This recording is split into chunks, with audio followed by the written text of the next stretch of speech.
How many discounts does USAA Auto Insurance offer? Too many to say here. Multi-vehicle discount, safe driver discount, new vehicle discount, storage discount, legacy. How many discounts will you stack up? Visit USAA.com/auto discounts. Restrictions apply. Hey, it's Paris. You know I love sparkly things, right? Like stars. Duh. And thanks to Hilton and Auto Camp, I just slept under them. Picture me, serving looks by the fire outside my luxurious Airstream, making s'mores with the kids, while a national park is our backdrop. The great outdoors meets Hilton hospitality. That's hot. Explore all the new ways to stay at Hilton.com. Hilton for the stay. This episode is brought to you by Indeed. When your computer breaks, you don't wait for it to magically start working again. You fix the problem. So why wait to hire the people your company desperately needs? Use Indeed's sponsored jobs to hire top talent fast. And even better, you only pay for results. There's no need to wait. Speed up your hiring with a $75 sponsored job credit at Indeed.com/podcast. Terms and conditions apply. With a major selection of the looks your kiddos love starting at just $4 in the Walmart app, a new school year means a stylish new them. Who knew? Find skater skirts and Crocs that say, I'm casual but cool. Sparkly sneakers that say, it's my classroom, you're just learning in it. And preppy polos that say, I'm the teacher's pet, even if they're mommy's menace at home. Find their favorite styles starting at just $4 in the app. The Walmart you thought you knew is now new. Gatorade is the #1 proven electrolyte blend designed to hydrate better than water. So you can lose more sweat and raise your game. Gatorade, is it in you?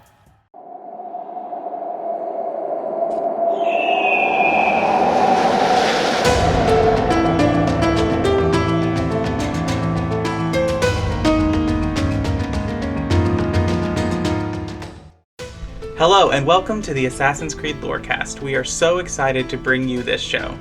Our podcast is all about unraveling all of your favorite mysteries from the Assassin's Creed games. Each episode will be talking about a different topic in the Assassin's Creed universe. From Pieces of Eden, solar flares, and the Isu, to the Hidden Ones, the Order of Ancients, and of course, the Animus, we will seek to uncover it all. So join us and maybe even take a leap of faith.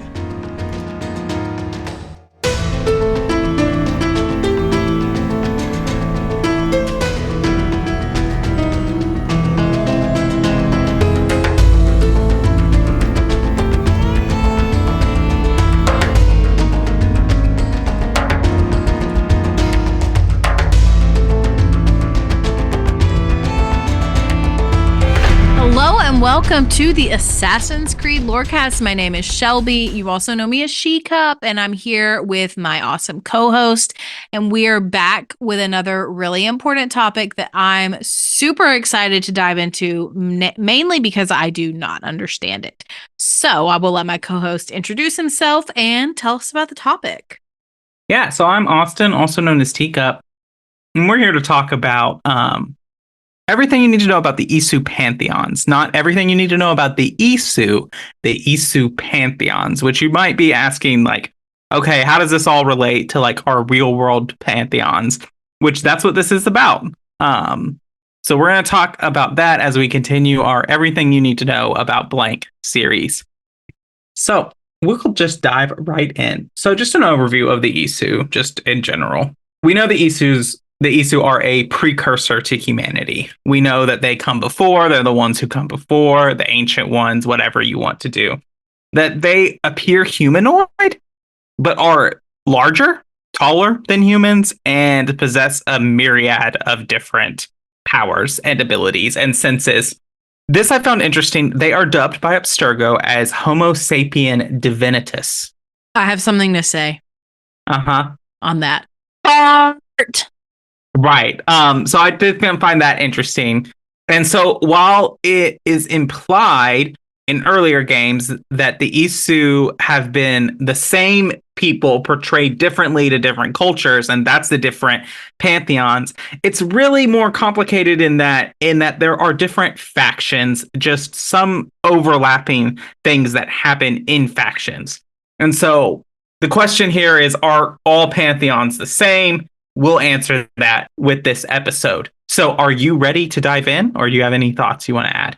I'm ready to dive in, but I'm just really excited that we're talking about this because I have really been confused on this topic for a long time, but like didn't know how to ask the question so that it could be answered in a way that made sense. So I'm just excited to talk about this one, and I'm sure that there are listeners out there who are on the same page as me. So obviously the first pantheon or faction that we need to talk about is the Greco-Roman pantheon. And I say that as Greco-Roman, meaning that the Greek and Roman pantheons, while distinct and different, there are gods that are just Greek and gods that are just Roman. They do have a lot of overlap. And so, starting off, the Greco-Roman pantheon, which is different than the Atlantean pantheon, which we'll talk about later. I know, it's getting really confusing. This is the one that we see the most of. These are the Isu that we see the most of. So we obviously have the famous Aida, who we know. Aida falls under this. He is the father of the sages. He is Juno's husband, who gets put in a coma, and then through some other magic, mumbo jumbo, becomes reincarnated over and over again. That is Aida. Then we have our good boy Consus, also known as Prometheus, which I found interesting, mainly because Prometheus in Greek mythology is sometimes portrayed as a god and sometimes portrayed as a titan, which I think are interesting parallels. Well, and I think that's also a really interesting connection, given that Consus is the one that we think had the most pro-human tendencies. Exactly, which Prometheus in Greek mythology also had very pro-human tendencies. So his works are greatly impactful. Genetic engineering, the shroud.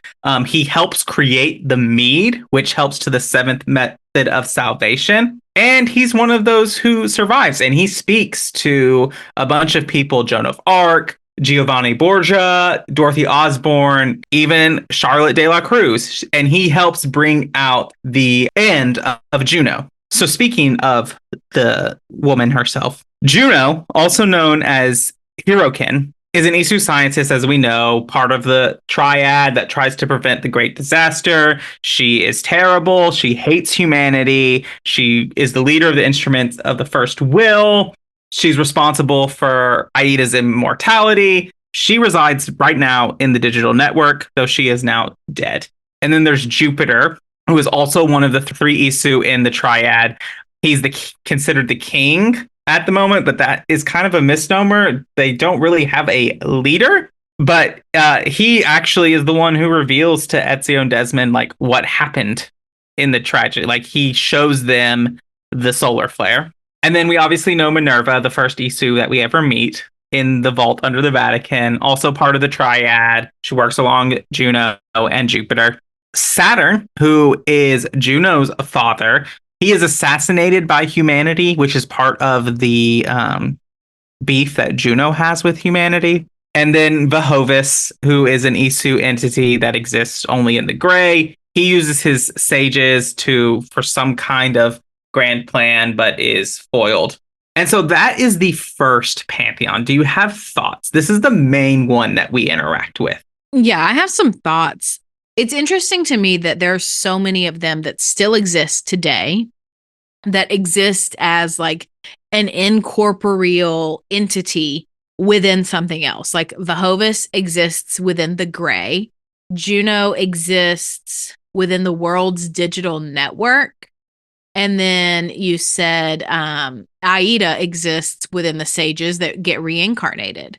And Consus, too, also is non-corporeal, is able to contact individuals with his specific DNA. And so that's 4 out of 1, 2, 3, 4, 5, 6, 7. So that's half, right, of these Greco-Roman Isu that still exist in our society that are still able to be contacted, that are still able to try and impact the world, that are still able to contact us. And so I feel that that's really significant. And it makes me wonder if there's something more innate to these group of Isu that makes them want to reach out to humanity more than perhaps the others. Yes. And I will say that we haven't seen Jupiter since he contacted Ezio. And so we don't know that. Minerva, we haven't seen since the Grand Temple in Assassin's Creed 3. Vahovus is gone. Saturn is gone. Juno is technically gone. She dies at the end of Charlotte de la Cruz's story. We haven't seen Consus in a while. Aida's still around because there's still a bajillion stages, and Elijah is still alive. So, but yeah, I think it is interesting that a lot of them end up in this incorporeal form later on, that almost all of them do, except for really Jupiter and Saturn. So I think before we get into some of the lesser known ones, I think let's take our mid break. All right, let's do it. Want to live better? We got a lot of work to do. Join Chris Hemsworth in National Geographic's new Disney Plus original series, Limitless. Live better now. I'm diving headfirst into cutting-edge science to uncover 3 powerful secrets to living better right now. The growth that occurs through any challenging experience is really what we see. Chris Hemsworth stars in Limitless. Live better now. Now streaming on Disney Plus and Hulu. It's showtime. This episode is brought to you by FX's Alien Earth, the official podcast. Each week, host Adam Rogers is joined by guests, including the show's creator, cast, and crew, in this exclusive companion podcast. They will explore story elements, deep dive into character motivations, and offer an episode-by-episode behind-the-scenes breakdown of each terrifying chapter in this new series. Search FX's Alien Earth wherever you listen to podcasts. My cat Freddie loves to be brushed and cuddled. But stirring up his cat allergens meant sneezing and itchy eyes. Then I found Purina One Live Clear. It's cat food that reduced the major allergen and my suffering in as little as 21 days. Now, we feel closer than ever. If you have issues with cat allergens, you really need to try Purina One Live Clear. Try new Purina One Live Clear today. Purina One, a difference from day one. Ma cos'è? Shoot! Shoot a flying demon! I'm sure you can put this to better use than I can. Oh, what's this, Greenie? Assassin Christmas. I needs to be oiled before I goes to the games. Well, I would have been happy to assist if you were in any state to compete. Aye. Likes to be oiled. Well, that's obvious. Okay, welcome to the middle of the show. This is where we talk about all the things that have to do with the lore cast and not the lore of Assassin's Creed. So the first thing that we do every single week is thank all of our wonderful patrons. Thank you all so much for your support. We truly couldn't keep doing it without you.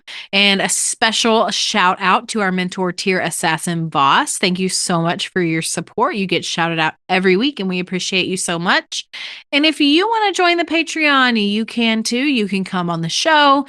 You can get shouted out every week. You can decide on different episode topics. You can get merch at different tiers. You also, every patron gets shouted out when they join. Every patron gets access to ad-free episodes. Every patron gets access to early episodes. You get episodes on Tuesdays instead of Thursdays if you're a patron. So those are just a few of the benefits that patrons get. So if you're interested in any of that, you can definitely sign up at the link in our bio. And if you can't support us, we totally understand. But the next best way to support the podcast is by leaving us a rating or a review or a comment or some kind words wherever you can leave us kind words. And so if you do that, we will read it out on a future episode of the show. And so today I have one to read from ZVS, who commented on our very first episode ever and said, "Loved your podcast. Very informative. It helped me understand the game even more. Thank you." Thanks so much for that awesome review, especially going all the way back to the very beginning. And then lastly is you should definitely come join our Discord server. We have all kinds of people talking about all different kinds of games. If you're interested in any kind of community with like-minded gamers, you should definitely come check it out because it's a great place on the internet. We love it. We have a lot of fun over there. And so I think that that's all I really have to talk about in the middle of the show. So Austin, I'm going to turn it back over to you.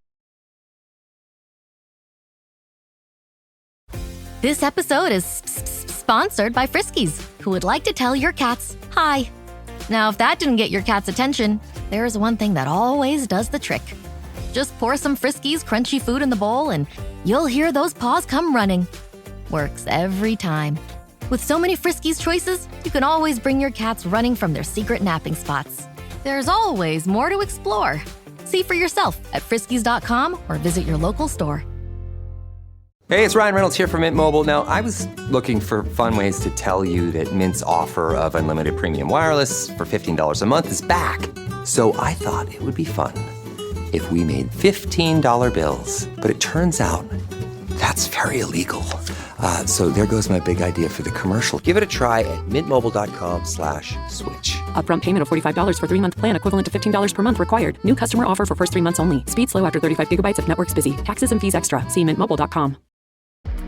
This episode is brought to you by Cadillac. Cadillac certified service technicians are factory trained to fit your vehicle with the tires specifically developed for it. And with our tire price match guarantee, you get the best fit for the best deal. Let us do the work. Available on select eligible tire brands at participating dealers only. Offer ends 12/31/2025. Terms apply. See dealer for complete details. Visit Cadillac.com/service to learn more.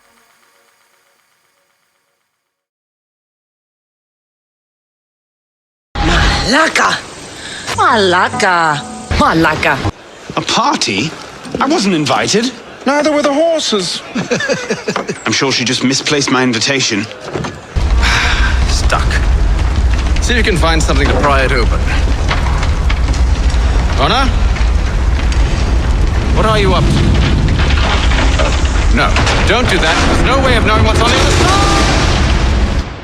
All right. So these are a little lesser known pantheons. This next one is a continuation of the Greek pantheon, but is really specific to Atlantean pantheon. And some of these are only mentioned. We never see them. They've just been either mentioned, whether that's in a database entry or mentioned in conversation or anything like that. So we have obviously Aphrodite, who is mentioned in some of the games. Chiron, who we see in the Fate of Atlantis DLC and Odyssey, ferries the souls of the dead. Demeter is mentioned as well, but she resides on Olympus, which we have yet to see, but we know is an Isu city. Hades, we obviously see in the underworld portion of the Fate of Atlantis DLC. Hecate, who we see, she plays a main plate in Elysium DLC with Fate of Atlantis. Hephaestus, who we see mentioned. Hermes, who plays a big role in the Fate of Atlantis. Persephone, same way, big role there. Phanes, who we only get mentioned in relation to Project Anthropos, which is the project that created humanity. We also know that he creates an Isu human hybrid. Like, he has relations with a Isu human, with a human, and creates the hybrid. Poseidon, who takes a role in the Atlantis DLC and rules over Atlantis. And then Zeus is mentioned, though it's just highly implied that this is just Jupiter. Similar, same person, different name, as it is with Greek and Roman mythology. Jupiter also plays a role in the Norse pantheon that we will get right into. So do you have any thoughts about this one? I know you haven't finished Fate of Atlantis DLC. I haven't. Okay, so I am just confused because earlier you said in the Greco-Roman pantheon before the mid-break, you said that this is separate from the Atlantis pantheon. And now you're saying that this Atlantis pantheon is also the Greek pantheon. So I'm curious if the overlap here is between the two Greeks, like the Greek groups going into both categories, or maybe I'm just not understanding what you're saying.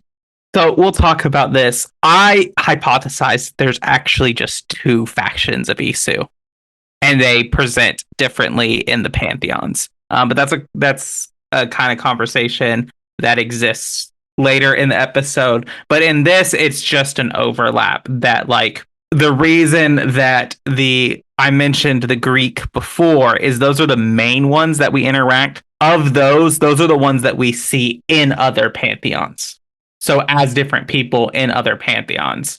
There are other additions in these additional pantheons, but they only relate to a specific moment. Like, we do not see mention of Poseidon outside of Atlantis. Does that make sense?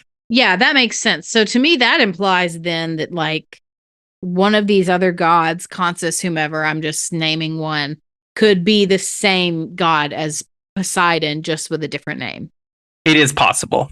But it seems, given the lore, it seems unlikely that that is the case, because we would have seen kind of other mentions of that. And like each of their godly personas like relate to the stories we hear about it. Like, let's take Juno, who represents Hera, or the goddess of marriage. Like, part of her story is super surrounded by her husband Aida, and like that relates. You know what I mean?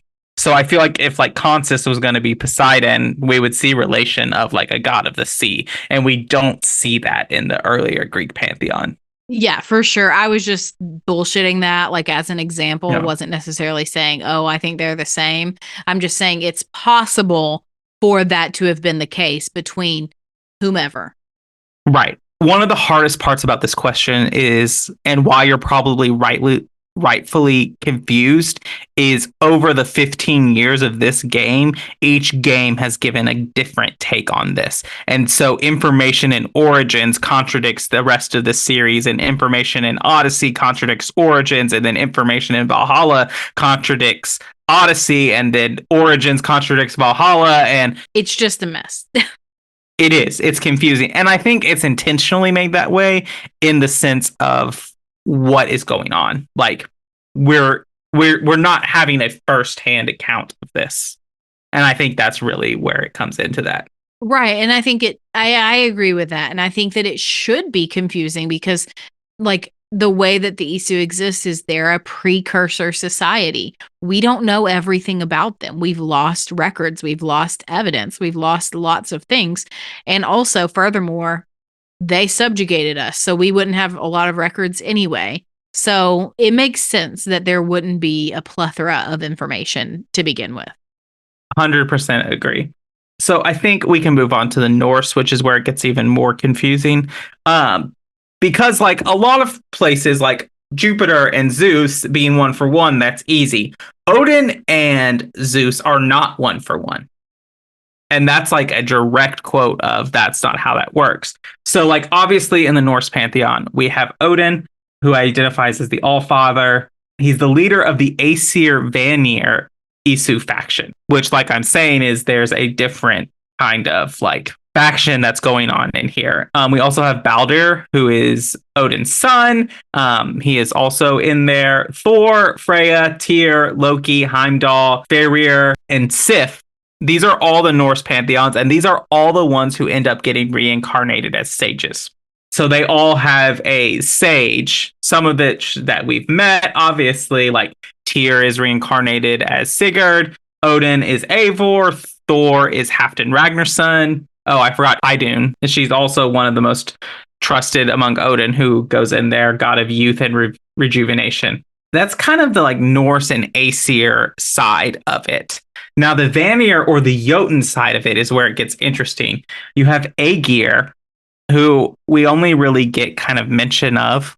Ymir, who, if you know your Norse mythology, is a Jotun that's killed by Odin, but is also said to be like Ymir's bones are what make up the earth.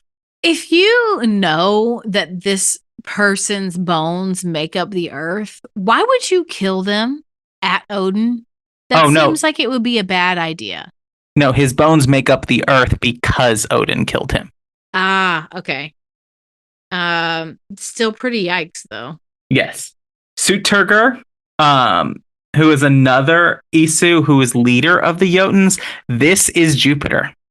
Like, they are one and the same, which is why I said that we have confirmation that Odin and Jupiter are not one and the same. So it's not a one-for-one comparison that we really thought about, like, before Assassin's Creed Valhalla. Like, we really thought about that. We were like, oh, like, obviously all of these pantheons, they're going for this kind of relativistic status, and like Zeus is going to be Odin and all of these people. But that's not really what's going on here. And according to this, because Jupiter in here is the leader of the Jotun faction, or the Vanir, if you will, technically Odin is above him. So Zeus Jupiter is not leader of all of the Isu. Odin is. And then we talked about Hyrroken, who is Juno, and then Gunlu, who is Minerva, Agraboda, who is Aletheia. We didn't talk about Aletheia in the Atlantean pantheon, but she is also in there, and she also has romantic relationships with Loki. It really surprises me that, because Aletheia didn't make an appearance in Assassin's Creed Mirage at all.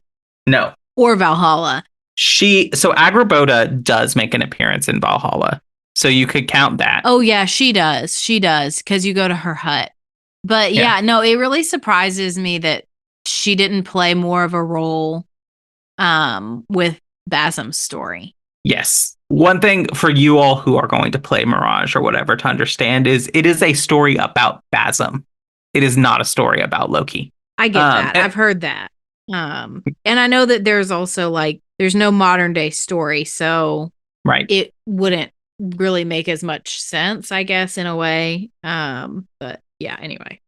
Correct, because Aletheia at this time would be with Cassandra. Right, exactly. So then you have the Norns, which are like the Norse version of the Fates from Greek mythology. The three spinners, or whatever you want to call them, they are in there. They make a brief appearance in Assassin's Creed Valhalla, but they're part of that. So those are our pantheons. We also have other mention of various like Egyptian pantheons. Like we see something around Amun-Ra, and we see something that resembles the world serpent, or like something that symbolizes like Osiris and Anubis, and it's really unclear. So that's why they're not like mentioned in there. The question remains, are all these pantheons the same? And I think the answer is yes and no. The problem that we have is we have conflicting information, because Assassin's Creed 1 through Syndicate would indicate like, yes, they're all just the same. We have this core set group of Isu, and the rest of them fall into whatever. But then Odyssey and Valhalla and Origins come along and kind of throw a wrench into this, and we're trying to figure out and piece all to this together. We get conflicting information from the Asgard and Jotun stories, as well as the Dawn of Ragnarok. The Atlantis DLC throws a huge wrench in all of this. And I think another thing about this, with all pantheons being the same, is we don't really know what we're seeing, because most of the time when we see Isu events, it's either through an Isu showing us and coloring it, or it's through a simulation, which, do we actually understand what we're seeing, or is it being filtered in a way that the person who sees it would understand it? Is Eivor experiencing these visions as Asgard and as these people because that's how Eivor understands the world?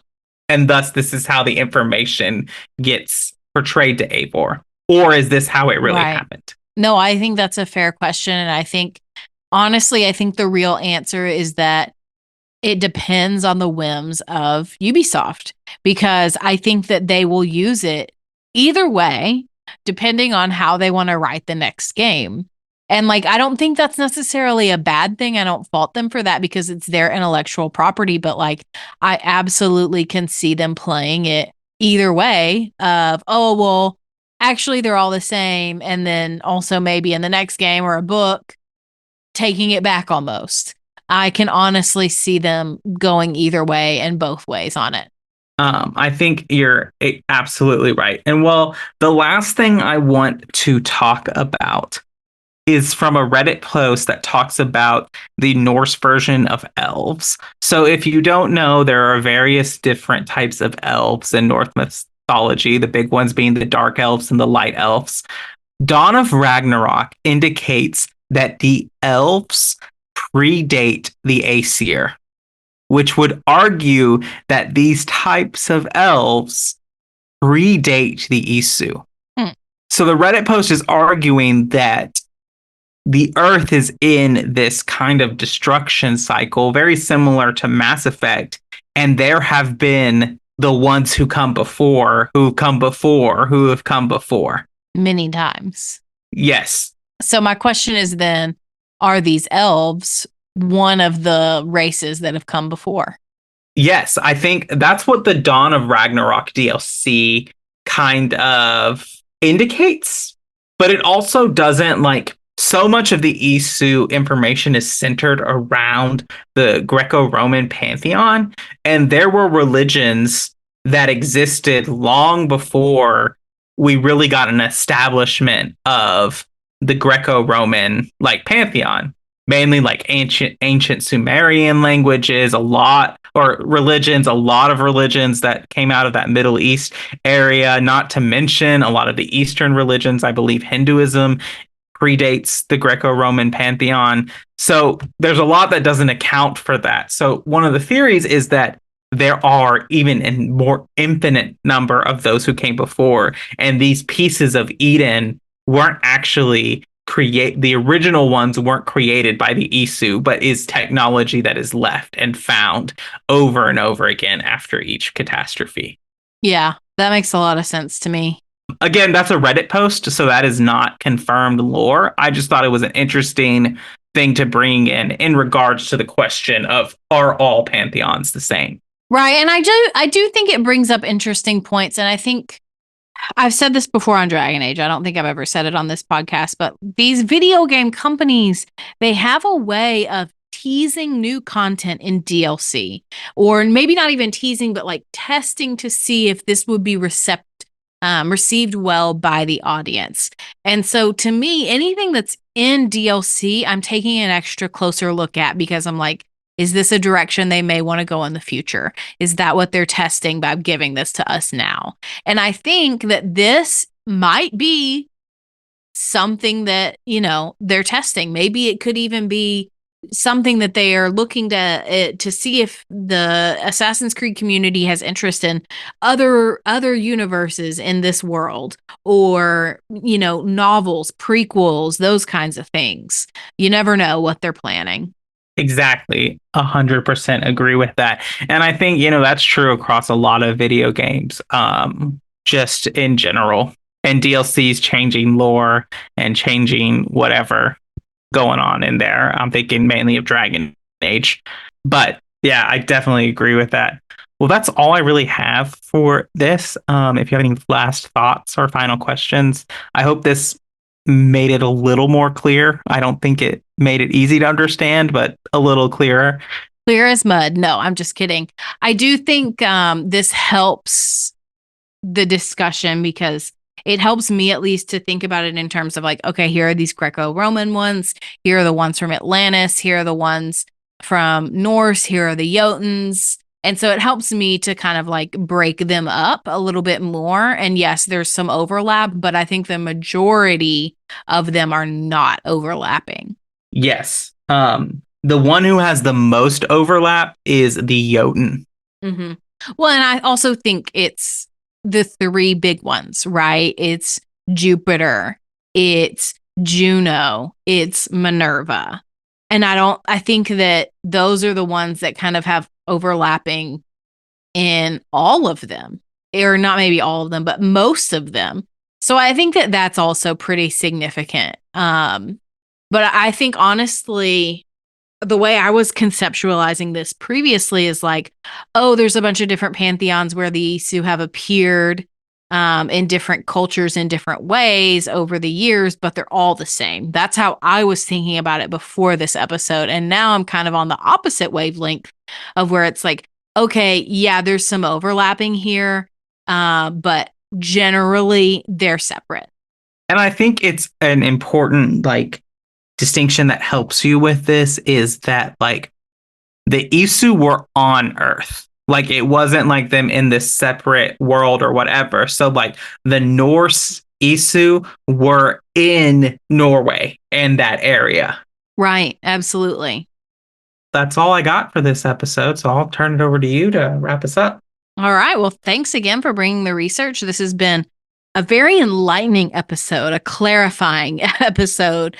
So thank you so much for doing the research and answering the many questions that our listeners have and that I have. And thank you for listening to the Assassin's Creed Lorecast. We'll see you next.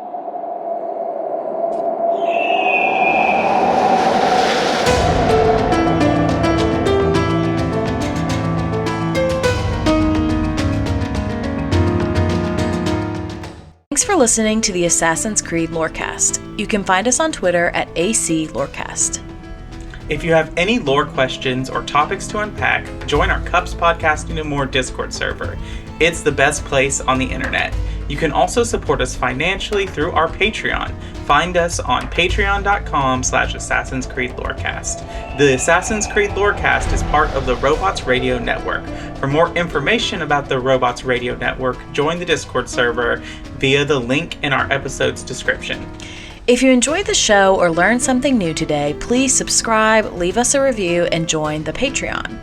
And if you enjoyed our intro and outro music, make sure you give a big thank you to Pipeman Studios. Thank you, Pipeman. Thanks again for listening to the Assassin's Creed Lorecast. And always remember, Assassins, stay in the shadows to serve the light.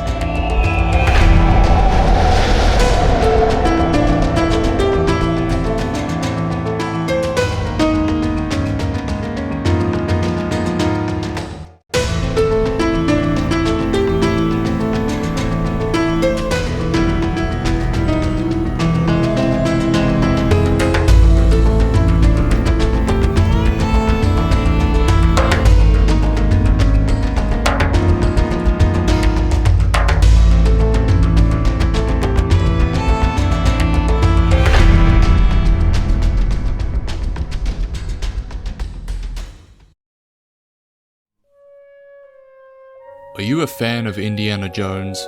How about someone who just enjoys an immersive story of historical fiction? If so, then the Indiana Jones Lorecast is the place for you.